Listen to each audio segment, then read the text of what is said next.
দাঁড়ান দাঁড়ান দাঁড়ান দাঁড়ান। কি বাবা কিছু লাগবে নাকি? ও মামা, আমরা দুইজন মা ভাগ্নিয়া, ঠিক আছে? আমাদের দুজনকে দুইটা সুন্দর মালা দেখান। আচ্ছা ঠিক আছে, সুন্দর মালা দেখাইতেছি। দুইটা দেন, দুইটা। আচ্ছা দুইটা মালাই আছে, এই রূপের মালা, দুইটা 200 টাকা দাম। মামা, মালা দুইটা আমার সেই রকম পছন্দ হয়েছে। আমারও সেই রকম পছন্দ হয়েছে। পছন্দ হইব না? এটা ব্র্যান্ডের জিনিস, একদম 200 টাকা। 200 টাকা? মালা তো অনেক সুন্দর। মামা একটা দাম বলেন তো। চাচা, এই দুইটা মালা 10 টাকা দেই। হ চাচা, এই 10 টাকাই রাখেন। 10 টাকা না, 5 টাকা কমাই দাও।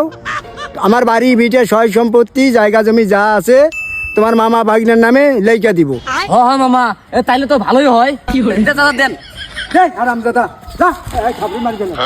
কি দাদা দিতে চাইলেন না? ফালতু বিয়া করতে আছেন, মাথা নিতে আছেন। আপনি তো বললেন মিয়া ভাই বিটা লেখা দিবেন। বাড়ি ভিটে লেখে দিতে চাইছি, চিন্তা দিতে চাইছি। আমার ছাগল মিয়া নাকি? আবার আছে।